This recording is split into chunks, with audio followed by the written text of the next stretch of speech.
Now it came about in those days that the Philistines gathered their armed camps for war to fight against Israel. And Achish said to David, Know assuredly that you will go out with me in the camp, you and your men. David said to Achish, Very well, you shall know that what your servant can do. So Achish said to David, Very well, I will make you my bodyguard for life. Now Samuel was dead, and all Israel had lamented him and buried him in Ramah, his own city. And Saul had removed from the land those who were mediums and spiritists.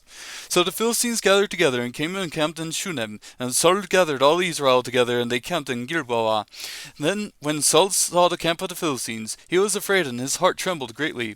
When Saul inquired of the Lord did not answer him, either by dreams or by Urim or by prophets.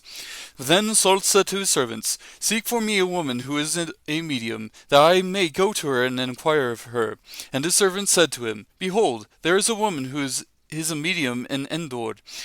Then Saul disguised himself by putting on other clothes, and went, and he and 2 men with him, and they came to the woman by night. And he said, Conjure up for me, please, and bring up for me whom I shall name to you.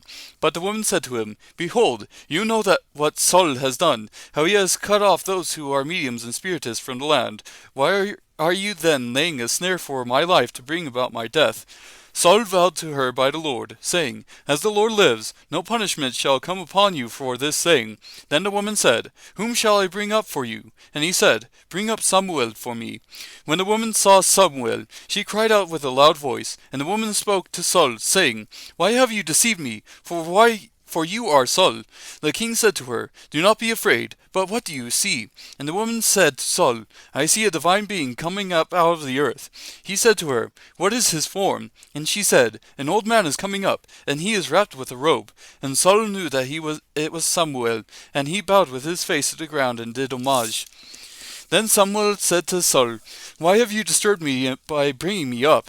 And Saul said, I am greatly distressed, for the Philistines are waging war against me, and God has departed from me and no longer answers me, either through prophets or by dreams. Therefore I have called you, that you may make known to me what I should do. Samuel said, Why then do you ask me, since the Lord has departed from you and has become your adversary? The Lord has done accordingly as he spoke through me, for the Lord has torn the kingdom out of your hand and given it to your neighbor, to David. As you did not obey the Lord and did not execute his fierce wrath on Amalek, so the Lord has done this thing to you this day. Moreover, the Lord will also give over Israel along with you into the hands of the Philistines. Therefore tomorrow you and your sons will be with me. Indeed, the Lord will give over the army of Israel into the hands of the Philistines. Then Saul immediately fell full length upon the ground, and was very afraid because of the words of Samuel. Also there was no strength in him, for he had eaten no food all day and all night. The woman came to Saul, and saw that he was terrified, and said to him, Behold, your maidservant has obeyed you, and I have taken my life in my hand, and have listened to your words which you spoke to me. So now also, please listen to the voice of your maidservant, and let me set a piece of bread before you, that you may eat and have strength when you go on your way.